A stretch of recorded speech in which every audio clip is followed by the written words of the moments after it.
अस्सलाम वालेकुम नाजरीन, कैसे हैं आप? मैं ठीक हूँ, अल्लाह का शुक्र है। दो मुस्लिम शेर ऐसे दहाड़ रहे हैं ना, मुसलमानों की हक़ की आवाज़ को उठा रहे हैं और अभी इंशाल्लाह अल्लाह ने चाहा तो कामयाबी मिलने वाली है। आपको एक वीडियो दिखाते हैं। अगर आपने चैनल पर हमारे पहली बार विज़िट किया हो तो सब्सक्राइब करके बेल आइकन का बटन दबा देना, और आप इसको फेसबुक पेज पर देख रहे हो ना तो इसको फॉलो कर लेना। हम इसलिए कहते हैं आपसे ये क्योंकि अच्छे और सच्चे पैगाम आपको यहाँ पर मिलते रहते हैं, इसलिए आप हमसे जुड़ जाइए। कुछ लोग हमारी वीडियो को उठा उठा कर डालते हैं फेसबुक पेज पर। भाई आप लोग ऐसा ना करें, अगर आपको वीडियो डालनी है तो आप जो है इस पर रिएक्शन देकर डालें, लेकिन भाई आप जो है 48 घंटे के बाद डाला करें, वरना स्ट्राइक का ख़तरा आपको हो सकता है। तो बस मेरा तो बताने का फ़र्ज़ है, हमारी टीम जो है वो इस चीज़ को हमसे कह रही है, तो कोई मसला नहीं है। आप लोग डालें तो 48 घंटे के बाद डालें, बस इतना आप ख्याल रखें। जज़ाकल्लाह। बात करते हैं अपने फेसबुक पेज की और यूट्यूब की। तो हम आपको रोज़ाना अल्हम्दुलिल्लाह अपडेट देते हैं। अभी आपको एक वीडियो दिखा रहे हैं हम। इस वीडियो को देखने के बाद में आपका दिल खुश हो जाएगा। हर हिंदुस्तानी मुसलमान तक, ऐसे मुसलमान तक शेयर करना इस वीडियो को जिसके दिल में कौम के लिए हमदर्दी हो, दर्द हो। आप मेरी बात को पूरा सुनकर जाना, इस वीडियो को पूरा देख करके जाना। ओवैसी साहब क्या कह रहे हैं और मौलाना साहब क्या कह रहे हैं, और इस तरीके से मुसलमानों की हक की आवाज़ को बुलंद कर रहे हैं। और मुफ्ती सलमान अजहरी साहब के लिए भी इन्होंने पार्लियामेंट के अंदर अगर ये जिक्र छेड़ दिया, उनकी आवाज़ को बुलंद कर दिया, जो मुसलमान परेशान है मुफ्ती सलमान अजहरी साहब के लिए आज, तो अगर ये लोग पार्लियामेंट के अंदर मुफ्ती सलमान अजहरी साहब की आवाज़ को भी यानी उनके हक के लिए अगर लड़ते हैं तो अल्हम्दुलिल्लाह बहुत जल्दी कामयाबी मिल जाएगी, उनको भी रिहाई मिलेगी इंशाल्लाह बहुत जल्दी। लेकिन फिलहाल पहल है, अभी जो जिस टॉपिक पर बात चल रही है, मुसलमानों का जो वक्फ बोर्ड है मेरे अजीजों, 8 लाख प्रॉपर्टी, 8 लाख उसके नाम है। तो ये अभी जो प्लानिंग चल रही है, इनका जो ये बिल चल रहा है, इसमें बहुत कुछ गड़बड़ का सौदा है मेरे अजीजों मुसलमानों के लिए। तो अभी हमारे ओवैसी साहब ने और मौलाना साहब ने इस पर क्या कहा है, आप इसको ज़रूर सुन लीजिएगा। तो हमारे चैनल पर कुछ भाई पहली बार भी आते हैं, अगर पहली बार आए हो तो सब्सक्राइब करके बेल आइकन का बटन दबा देना। आपको यहाँ पर अच्छे और सच्चे पैगाम मिलते रहते हैं। और फेसबुक पेज पर देख रहे हो ना, तो अभी आप इस वीडियो को देख रहे होंगे सलमान रजा कादरी 2 पर, फेसबुक पेज पर। जो लोग इस टाइम फेसबुक पेज पर देख रहे हैं मैं उनसे कहना चाह रहा हूं तो आप इस 2 को भी सब्सक्राइब कर लें, क्योंकि पहले वाले में कुछ प्रॉब्लम चल रही है, ताकि अच्छे और सच्चे पैगाम आवाम तक पहुंचते रहें, लोग समझें और दुआ करते रहें हमारे मुस्लिम सांसदों के लिए। और मुस्लिम ही नहीं मेरे अजीजों, जो सांसद हक की आवाज़ को उठाते हैं हर कम्युनिटी के लिए, उन सब के लिए आप दुआ करें, अल्लाह उनको कामयाबी दे। आइए मेरे अजीज, फिलहाल इन 2 शेर ये किस तरीके से दहाड़ रहे हैं पार्लियामेंट के अंदर, इनको एक नज़र देख लीजिए। उसके बाद में दिल से इनके लिए दुआ करना, कल के इस्लामिक सवालों के जवाब देंगे इंशाअल्लाह ताला। और कलाम ना सुना आज का तो कुछ ना सुना। चलिए बात लंबी हो जाएगी, हमारी अपडेट सिर्फ 5, 7 या 10 मिनट की रहती है, बाकी आगे को हम कलाम पढ़ते हैं। कुछ लोगों को वीडियो लंबी लगती है ना, शुरू में टाइम देख लेते हैं, इतनी बड़ी वीडियो है भाई, 10 मिनट तक अपडेट रहती है, उसके बाद में सिर्फ कलाम ही इसमें होता है। चलिए पहले एक नजर देखिए मौलाना साहब कैसे दहाड़ रहे हैं और ओवैसी साहब क्या कहना चाह रहे हैं, आइए देखते हैं। बिस्मिल्लाहिर्रहमानिर्रहीम।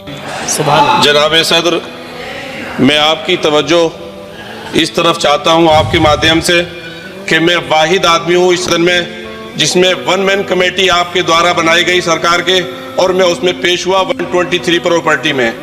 जस्टिस आर्यन ने जो रिपोर्ट पेश की, आज तक वक्फ बोर्ड को नहीं बताया गया, क्योंकि वो आपकी मंशा के खिलाफ थी और गवर्नमेंट की मंशा के मुताबिक नहीं थी। 123 प्रॉपर्टी में जब मंशा के खिलाफ हमारे नहीं आई, मंशा के मुताबिक नहीं आई, तो हमने 2 मैन कमेटी बनाई, और 2 मैन कमेटी ने भी कोई रिपोर्ट वक्फ बोर्ड को नहीं दी, जबकि वक्फ एक्ट जो है 1995 जो है वो पार्लियामेंट से पास शुदा है कि हम पार्लियामेंट के जो एहतराम है उसका नहीं कर रहे, उसके हुकूक का। इसी तरह से सर सूबाई हुकूमतों को इख्तियार दिया गया। सर हिंदू एंडोमेंट में जो कर्नाटका और तमिलनाडु में है वहां कोई मुस्लिम नहीं हो सकता। सुने ध्यान से। और 26 में आर्टिकल 26 का वायोलेशन है। 4 धाम में ये लिखा हुआ वाज़े तौर पर कि सिर्फ हिंदू होगा। बिहार उड़ीसा में भी यही लिखा हुआ है। पंजाब हरियाणा में गुरुद्वारा प्रबंधक कमेटी में सिर्फ सिख होगा ओनली, और ये उनका अधिकार है, इसको माना गया है। लेकिन मुस्लिम के साथ में यह अन्याय क्यों है? जी सही बात। और सुन लीजिए सर मैं आपकी तवज्जो दिलाता हूँ, दुनिया का सबसे पहला वक़फ़ खाने काबा मक्के में है। क्या हम उसके ऊपर भी सवाल उठाएंगे कि वहां पर भी हमारा कोई हिंदू भाई हो?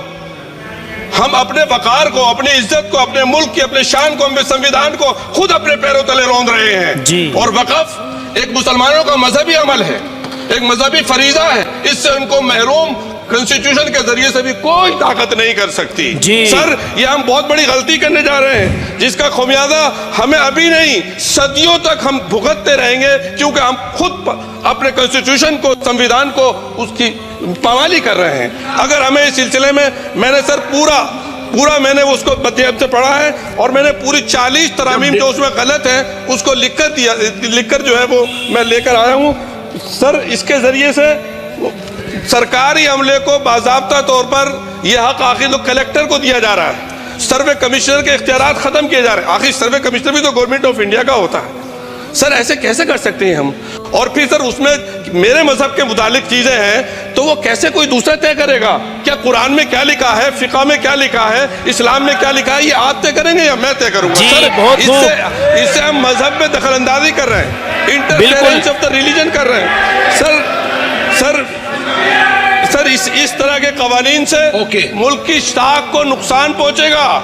कॉन्स्टिट्यूशन की स्प्लिट हम खत्म कर देंगे और अगर ये होगा तो कोई भी अकलियत, कोई भी माइनॉरिटी अपने आप को हिंदुस्तान में सेफ नहीं करेगी। पिछले दिनों सिखों के साथ भी ये हुआ और कुछ ईसाई भाइयों के साथ भी इस तरह के वाकयात हुए हैं जिसकी वजह से सब लोग अपने आप को असहाय महसूस कर रहे हैं। 10 साल से जो मुल्क में माइनॉरिटीज के साथ, उनके हुकूक के साथ, उनके रिलीजन फ्रीडम के साथ जो खिलवाड़ किया जा रहा है उससे रूह कांप जाती है और दिल ऐसा महसूस होता है कहीं ऐसा ना हो कि जनता इन हुकूक के लिए, कॉन्स्टिट्यूशन को बचाने के लिए दोबारा सड़कों पर आ जाएगी। गवर्नमेंट बोल रही है, सर मैं खत्म कर रहा हूं सर, आधा मिनट। गवर्नमेंट कह रहे हैं कि हम महिलाओं को दे रहे हैं। मुझे यकीन है कि आप बिल्किस बानो को और ज़किया जाफरी को मेंबर बनाएंगे, मुझे यकीन है। मैं आपसे जानना चाह रहा हूं सर कि ये जो आप बिल ला रहे हैं, आप देश को बांटने का काम कर रहे हैं, जोड़ने का काम नहीं कर रहे हैं। आप दुश्मन हैं मुसलमानों के, उसका सबूत ये बिल है। Thank you sir. मैं वक्फ संशोधन विधेयक 2024 को विरोध करता हूं। अब इनको भी सुन लीजिए। मान्यवर, हम लोग संविधान की कसम खा करके यहाँ आए और इस संविधान की धज्जियां इस विधेयक के अंदर उड़ाने का काम किया जा रहा है। आर्टिकल 15 के अंदर धर्म, नस्ल, जाति, लिंग, जन्म स्थान के आधार पर भेदभाव करने को, मान्यवर मैं आपकी हंसी को समझ रहा हूं लेकिन ये बहुत गंभीर और महत्वपूर्ण विषय है। अभी हमारे माननीय सदस्य कह रहे थे कि मंदिर और मस्जिद के मसलों में फर्क नहीं कर पा रहे। मैं बताना चाहता हूं वक्फ बोर्ड मस्जिदों का प्रबंधन करने का काम करता है और वक्फ बोर्ड के तहत ही मस्जिदें सारी की सारी आती हैं और वक्फ बोर्ड की शक्तियों को आप खत्म कर करके डीएम राज ला करके उन तमाम प्रॉपर्टीज के ऊपर लगभग 8 लाख एकड़ प्रॉपर्टी पूरे देश के अंदर वक्फ बोर्ड के पास है। 8 लाख बोर्ड की प्रॉपर्टियों को खुर्द बुर्द कराने की जो साजिश लोग कर रहे हैं, उन साजिशों को बल देने का काम कर रहे हैं। साथ मैं आप माननीय अध्यक्ष जी आपसे कहना चाहता हूं कि आर्टिकल धारा 9 के तहत ये जो CWC संरचना में बदलाव किया गया है, मैं मान्यवर बताना चाहता हूं कि बंदोबस्ती प्रबंधन के अंदर जब दूसरे धर्म का व्यक्ति शामिल नहीं किया जा सकता तो वक्फ बोर्ड के अंदर ये शर्त क्यों लगाने का काम किया जा रहा है जी। और आप अगर शर्त भी लगा रहे हैं तो मैं आपसे एक बात पूछना चाहता हूं कि जो कब्जे पर प्रॉपर्टी के ऊपर पूरे देश के अंदर वक्फ की प्रॉपर्टी के ऊपर कब्जे हुए हैं, उन कब्जों को कब्जा मुक्त करा करके अगर कानून लाते के उनको कब्जा मुक्त करा के वहां पर हम लोग शिक्षण संस्थाएं चलाएंगे जी। जिस आदमी ने वक्फ की प्रॉपर्टी, वो प्रॉपर्टी इस नियत के साथ वक्फ की कि आने वाली नस्लों के अंदर राय खुदा के अंदर फलाह के काम किए जा सकते हैं। उन फलाही कामों के लिए अगर इन अध्यक्ष जी 2 मिनट के लिए 2 मिनट अभी नहीं, 1 मिनट दे दीजिए, 1 सेकंड भी नहीं। कुछ देखा आपने अभी? 2 मिनट नहीं, 1 मिनट नहीं, 1 सेकंड भी नहीं। कहीं ना कहीं मुझे तो इन पर स्पीकर पर भी शक ही होता है मेरे अजीजों। कहीं ना कहीं कुछ चीज़ें हैं ऐसी सामने आती हैं क्योंकि मैंने बड़े करीब से देखी हैं कुछ वीडियोस। उसमें पता क्या होता है, जैसे कि कभी जब प्रधानमंत्री जी कुछ कहते हैं तो इनके चेहरे पर मुस्कुराहट रहती है और जब कोई और लीडर कुछ बोलता है ना तो इनके चेहरे पर वो मुस्कुराहट नहीं रहती। तो मुझे कहीं ना कहीं शक लगता है। चलिए, इनके बाद में एक और हैं, वो तो गैर मुस्लिम है लेकिन उन्होंने भी बहुत कुछ कहा है, लेकिन टोटल उन्होंने इंग्लिश में कहा था, इसलिए मैंने शायद आपको वो नहीं सुनवाया क्योंकि आपके समझ में नहीं आ पाता। बहरहाल उन्होंने भी हिंदू मुस्लिम को लेकर, वक्फ बोर्ड को लेकर के बहुत कुछ कहा सरकार के खिलाफ। हमारे पीछे के 2 सवाल रुके हुए चल रहे हैं। एक सवाल तो ये रुका हुआ चल रहा है जिसका जवाब आपको जानना जरूरी है कि 3 लोग जन्नत में नहीं जाएंगे। अल्लाह अकबर। हम कैसा कह सकते हैं कि 3 लोग जन्नत में नहीं जाएंगे? कह सकते हैं, बिल्कुल कह सकते हैं क्योंकि नबी का फरमान है, अल्लाह के नबी प्यारे आका सल्लल्लाहु अलैहि वसल्लम की हदीस है, 3 लोग जन्नत में नहीं जाएंगे। दूसरा सवाल ये था हमारा कि बिस्मिल्लाह शरीफ पढ़ना भूल गए, खाना खाने बैठ गए बिस्मिल्लाह पढ़ना भूल गए, तो फिर हम क्या करें। तो ये दोनों सवालों के जवाब सुनिए। माशाल्लाह आप सभी भाइयों ने बहनों ने जवाब दिए, अच्छे जवाब दिए। सुन लीजिए 3 लोग जन्नत में कौन कौन नहीं जाएंगे। नंबर 1, जो अपने माँ बाप का नाफरमान होगा वो जन्नत तो बड़ी चीज, जन्नत की खुशबू भी नहीं सूंघ पाएगा। अल्लाह अकबर। नंबर 2, मेरी औकात नहीं मैं अपनी तरफ से कुछ कह दूं, प्यारे आका सल्लल्लाहु ताला अलैहि वसल्लम का फरमान है। दूसरे नंबर पर है दयूस। दयूस किसे कहते हैं? जो अपने घर की औरतों को बेपर्दा घुमाए, जो अपनी घर की औरतों को ऐसी जगह ले जाए जहां पर गैर महरमों के सामने लेकर के जाए और उनको मना ना करे, पर्दे का हुक्म ना दे, बेपर्दगी में रहने दे। अल्लाह अकबर, उसको दयूस कहते हैं। ऐसे लोग भी जन्नत में नहीं जाएंगे, नबी का फरमान है। अल्लाह अकबर। और आज हम लोग क्या कर रहे हैं, मुसलमान क्या कर रहे हैं, ब्याह शादी होती है तो कहते हैं बताओ भाभी कैसी लगी। अल्लाह अकबर, बहुत मामला ख़राब है मेरे अजीज़, बहुत मामला ख़राब है। अल्लाह हम सबको हिदायत की तौफीक अता फरमाए। नंबर 3, एहसान करके जताने वाला। अल्लाह अकबर, जो एहसान करके फिर जताते हैं कि तुझे मैंने फ़ला मकाम पर 10,000 रुपये दिए थे, तेरी मैंने ऐसे मदद की थी, तेरी मैंने ऐसे मदद की थी, एहसान किया तूने उस पर फिर जता रहा है। कभी नहीं करना चाहिए, कभी मत करना। नबी के इस फरमान को याद कर लेना। एहसान किसी पर कर दो, कभी लड़ाई झगड़ा भी उससे हो, कोई तू मैं हो, तो कभी जताना मत, उसको जतलाना मत मेरे जैसे सब। अब दूसरा सवाल ये था कि बिस्मिल्लाह शरीफ पढ़ना भूल गए खाना खाते वक्त, फिर क्या करें। तो आप जैसे आपको याद आ जाए ना कि अरे मैंने तो बिस्मिल्लाह शरीफ पढ़ी नहीं थी, खाना खाने बैठ गया मैं, तो आप पढ़ें बिस्मिल्लाह ही अव्वलहु व आखिर। अब आज का सवाल हमारा सुन लीजिए। आज का सवाल क्या है? अय सुभान अल्लाह। आज का सवाल ये है, प्यारे आका सल्लल्लाहु ताला अलैहि वसल्लम की कोई भी 2 प्यारी सुन्नतें बताएं हमें। प्यारे आका सल्लल्लाहु अलैहि वसल्लम की कोई भी 2 प्यारी सुन्नतें हमें कमेंट बॉक्स में लिख के बताएं।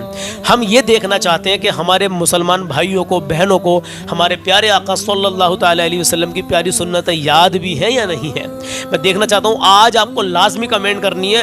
अगर आपको प्यारे आका सल्लल्लाहु अलैहि वसल्लम की एक सुन्नत भी, कोई प्यारी सुन्नत, अगर सभी प्यारी सुन्नत है माशाअल्लाह, आपको कोई एक भी सुन्नत याद है तो कमेंट बॉक्स में लिख दे कि प्यारे आका की प्यारी सुन्नत ये है।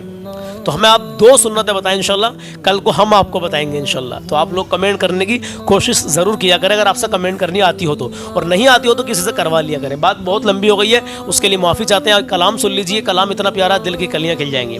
अम्मी जान के लिए कुछ लोग पूछ रहे थे, अम्मी जान ठीक है, अल्लाह का शुक्र है, बेहतर है, आप लोगों की दुआएँ शामिल हाल हैं। तबीयत ख़राब भी होती है तो ठीक हो जाती है। अभी बहुत सारी बहनों की और भाइयों की ये कमेंट है कि हमारी अम्मी की तबीयत ख़राब है। अल्लाह आप सबके वालिदैन को सेहत व सलामती अता फरमाए, उनको शिफा अता फरमाए। और जिनके माँ बाप इस दुनिया से जा चुके हैं अल्लाह उनकी बेहिसाब मग़फ़िरत फरमा मौला, और जिनकी हयात है उनको लंबी उम्र अता फरमा मौला, सेहत व सलामती वाली लंबी उम्र अता फरमा। अल्लाह मेरे वालिदैन को भी अपने हबीब के सदक़े में सेहत व सलामती वाली लंबी ज़िंदगी अता फरमा। तो चलिए अब कलाम सुन लीजिए और ईमान ताज़ा कर लीजिए। और जो भी आपके अज़ीज़ व क़रीब में बीमार हैं अल्लाह सबको शिफाए कामिला आजिला अता फरमा मौला। आइए मेरे अजीज़, कलाम इतना प्यारा है, कलाम आला हज़रत है। आप सुनते ही कहोगे वाकई सलमान भाई दिल खुश हो गया, ईमान ताज़ा हो गया। यहाँ तक रुके रहे हैं तो 2 लाइनें सुन लीजिए, पसंद आए तो फिर आगे को भी सुनना इंशाल्लाह। आइए कलाम शुरू करते हैं। उठा तो पर्दा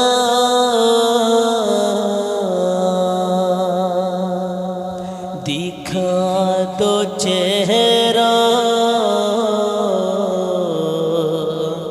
के नूर बारी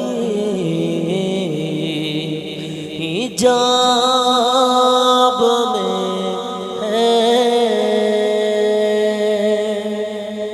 उठा तो पर्दा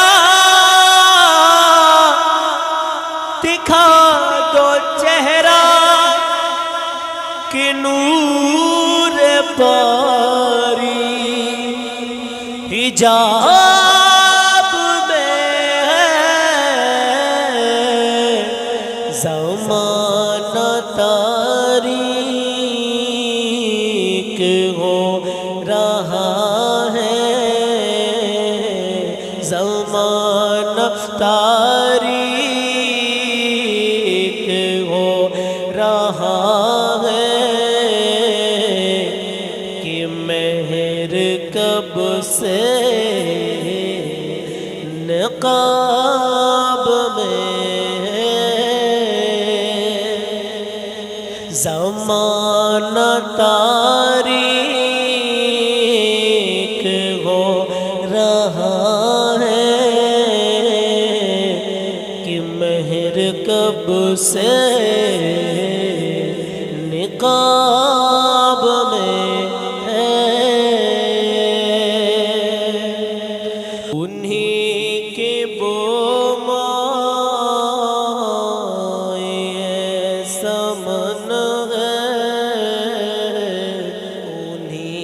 का जलवा चमा चमा है, उन्हीं की बूमाए समन है, उन्हीं का जलवा चमन चमन गए, उन्हीं से रंगत उन्हीं से गुलशन महक रहे हैं, उन्हीं से गुलशन महक रहे हैं, उन्हीं की रंगत गुलाब में है, उन्हीं से गुलशन महक रहे हैं, उन्हीं से रंगत गुलाब में है। और खड़े हैं मुनकर नकीर सर पर, न कोई हामी न कोई यावर, खड़े हैं मुनकर नकीर सर पर, न कोई हामी न कोई यावर, बता दो आकर मेरे पयंबर, बता दो आकर मेरे पयंबर के सख्त मुश्किल जवाब में है। और सुने खुदा का हार है गज़ब पर, खुले हैं बदकारियों के दफ्तर, बचा लो आकर शफ़ीए महशर, बचा लो आकर शफ़ीए महशर, तुम्हारा बंदा अज़ाब में है, बचा लो आकर शफ़ीए महशर, तुम्हारा बंदा अज़ाब में है। और करीब ऐसा मिला कि जिसके खुले हैं हाथ और भरे खजाने, बताओ ए मुफ़लिसों कि फिर क्यों तुम्हारा दिल अब इज़्तिराब में है, बताओ ए मुफ़लिसों कि अब क्यों तुम्हारा दिल इज़्तिराब में है। उठा तो पर्दा दिखा दो चेहरा कि नूर बारी हिजाब में है। आखिरी क्या कहते हैं आला हज़रत, क्या फरमाते हैं? करीम अपने करम का सदका लई में बेकदर को ना शर्मा।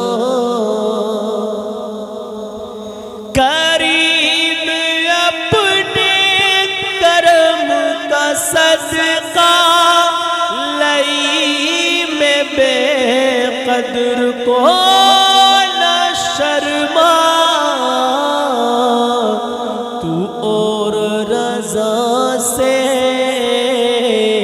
हिसाब लेना, तू और रजा से हिसाब लेना। रजा भी कोई हिसाब में है, तू और रजा से हिसाब लेना। रजा भी कोई हिसाब में है। उठा दो पर्दा, दिखा दो चेहरा के नूर बारी। हिजाब में ज़माना तारीक हो रहा है, ज़माना तारीक हो रहा है। कि मेहर कब से